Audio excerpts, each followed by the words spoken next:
estimados amigos. Hoy tenemos un invitadazo muy especial de Chiapa de Corzo, que en realidad en los 70 fue un parteaguas de Chiapa de Corzo, el amigo Lalo Martínez Pola, ¿no? Eduardo.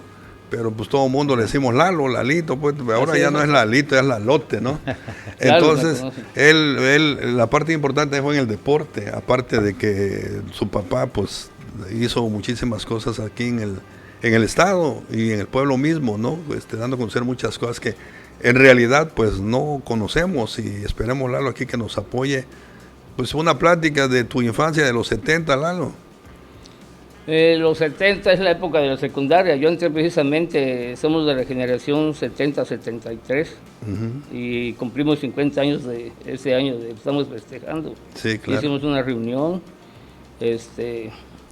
y creo que el próximo mes que viene hasta misa van a ser las compañeras y que vayamos uniforme. Bueno, los 70 fue mi época de secundaria, los inicios, principios de los 70. Y sí, fíjate que a mi papá lo buscaban mucho para que patrocinar equipos de fútbol. Mi papá era muy altruista para él, como Don Franquito, ¿no te acuerdas? Don Franquito, aquí de San Jacinto, igual eran muy altruistas, igual era mi papá, entonces lo buscaban para... Y sí, mi papá siempre daba, y a los equipos que pasaban, que cooperación, mi papá iba a México y traía balones y todo eso, siempre fue... Y junto con Navarrete, con el arqueólogo Carlos Navarrete, introdujeron el fútbol en Chiapa de Corzo. Cuando ellos llegaron con los trabajos de las ruinas arqueológicas. Llegó la Fundación Arqueológica Nuevo Mundo, de la Brigham Young University de Estados Unidos. Entonces vinieron, se hospedaban en el Hotel Colonial, ellos ocupaban todo el Hotel Colonial. Ahí estoy hablando de los 50, ya me fui para atrás. No, está bien. ¿Está bien? Sí, claro, de los 70 me fui, bueno. Es que es muy interesante lo que estás platicando. Sí, entonces la Fundación Arqueológica ocupaba todo el Hotel Colonial, lo tenía Doña América de la Torre y el viejo Hernández. Sí, claro. Sí, mi papá venía de soltero, pues. Sí, él es del Distrito Federal, bueno, Ciudad de México, ahora. Claro. De la Ciudad de México. Entonces viene con los arqueólogos y antropólogos aquí en los trabajos, y ya con Carlos Navarrete, que se acoplaron mucho los dos, tantos que fueron compadres. Yo soy ahijado de Carlos Navarrete. Oh, mira. Entonces vienen y introducen el fútbol en lo que es el atrio de la iglesia, lo que decimos el cementerio. ¿Sí? Entonces juntaron, entre ellos estaba Iturbe, su hermano Tito, Leopoldo, Polo. Sí, Polo. Polo, no sé si el Chicote, bueno, ahorita no recuerdo, no quiero dejar afuera a alguien. Y limpiaron, levantaron piedras y todo, y ahí hicieron el campo de fútbol. Fue con Aldo Changuitas, creo que también se dieron el mayor Arturo y uno de ellos. Y porque lo recuerda mucho a Navarrete en eso. Changuito, ahora que vino, fuimos a visitarlo, ahora que vino Carlos Navarrete. Entonces, pues ahí mi papá conoce a mi mamá, que mi mamá sí, chapacorseña totalmente, el apellido Pola lo dice, ¿no? Chapacorseña, ellas no se casan, se enamoran y se casan y todo, y ya pues ya salimos nosotros, pues, mi hermana Rosa María, yo y Adriana, el matrimonio. Y pues en realidad toda mi vida he vivido aquí en Chiapa y en San Jacinto, en el barrio, pues nunca he salido más que cuando viví en la Ciudad de México. Entonces ya mi papá siguió, ya estando acá, siguió en los trabajos, estuvo en Tikal, Guatemala, con los mismos trabajos de arqueología. Y ya que me estabas preguntando de los 70s, mi papá le nombran delegado del Instituto Nacional de Antropología e Historia en el Estado. Ahora ya son directores regionales. Hay un director de Tuxtla, San Cristóbal, Comitán, Tapachula, Palenque, o sea, antes no era un solo. ¿Todo el Estado? Sí, y gracias a eso tuve la oportunidad de viajar en todas las zonas arqueológicas de la selva, en avioneta. En aquel tiempo no habían caminos. Ahorita es difícil entrar a Bonampak y a Chilán, en aquel tiempo era más difícil. Me acuerdo que cuando fui a Laguna de Santa Rosa, en la mera selva de la Candona, yo estaba en tercero de primaria. Wow. De primaria estaba. Pero eran trabajos con la fundación. Cuando mi papá lo nombran delegado de antropología, fue por los trabajos que hacía con la fundación, o sea, ellos le reconocieron, entonces lo nombraron que mi papá era el único mexicano que era empleado de la universidad, de la Brown University, que patrocina la Fundación Arqueológica. Ah, muy bien. Sí, ya la Fundación Arqueológica, había más mexicanos ahí, pero eran empleados de la fundación. Mi papá era el único que era directo de Estados Unidos, de Provo, Utah. Entonces, bueno, entonces ya mi papá lo nombran delegado cuando estaba en secundaria precisamente, en la secundaria. Entonces empiezo a conocer y a viajar, y gracias a eso estuve en muchas expediciones en que tuvo como fin publicaciones, libros que se publicaron, como la Cueva de los Andasolos, que es esta cueva se localiza adelante de Ciscao, los lagos de Montebello, mucho más adelante. Venían dos parejas de franceses, venían recorriendo, llegaron a México, compraron unas motos carcachas, una Islo y una Carabela, me acuerdo, y iban de cotorreo ahí, y se metieron en una cañada que encontraron a la orilla de la carretera, de terracería, era terracería ahí de Ciscao más adelante, y ahí terminaba el camino. Y encontraron la cueva sin querer, pues, o sea, no andaban explorando, sino que andaban de turistas. Pura chiripa. Pero como buenos extranjeros, en vez de saquearlo, fueron a dar parte a las autoridades, que mi papá era el delegado, o sea, la autoridad en ese tiempo era mi papá, en antropología, pues el delegado aquí en el estado.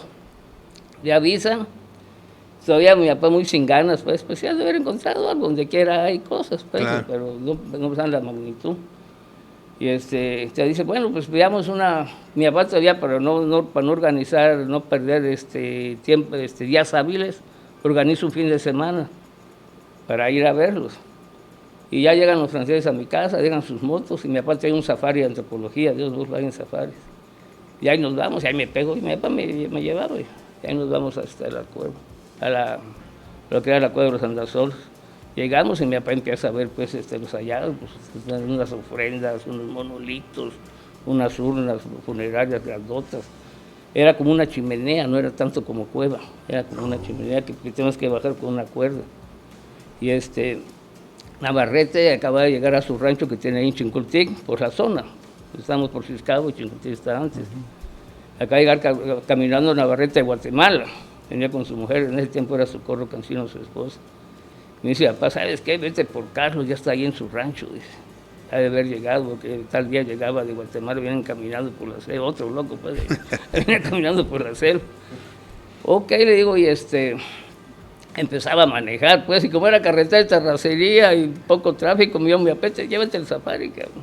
La primera vez que agarré solito un carro, porque está por la zona, pues no estaba tan cerca, unos 30 kilómetros o 20 más o menos. Estaba retirado. Sí, me fui al rancho de Navarrete, que ya lo conocía el rancho, en mi padrino, pues ahí a mi papá a quedarnos, a pasar la bohemia con ellos y todo el rollo.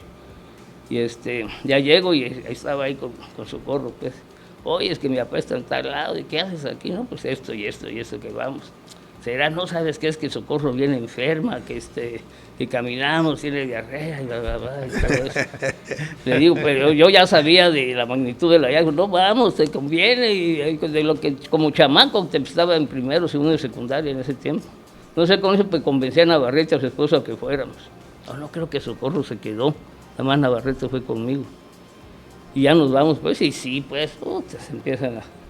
Ahora sí, y fue un tipo rescate, más que otra cosa, no se hizo fueron 3 fines de semana que se hicieron con los Andasolos, porque de sábados y domingos, en 3 sábados y domingos, no fue nada oficial, más que mi papá que era el delegado, pues, claro, y Navarrete que era investigador de antropología y de ciencias sociales de la UNAM, creo que en ese tiempo. Y ya en 3 semanas hicieron el rescate.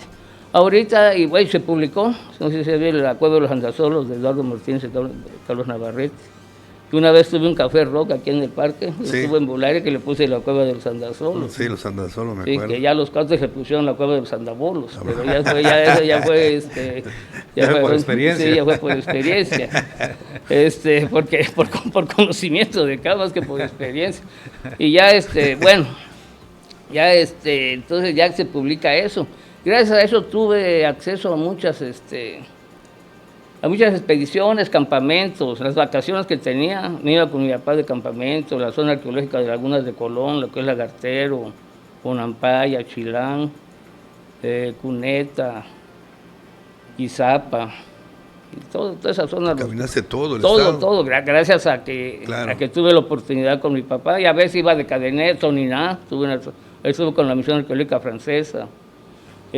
También venían estudiantes a la casa, a ver, el rescate del sumidero estuvo en la casa, cuando se inundó el sumidero, los arqueólogos del rescate del cañón, ahí estaban, mi casa era el cuartel del rescate arqueológico, del sumidero.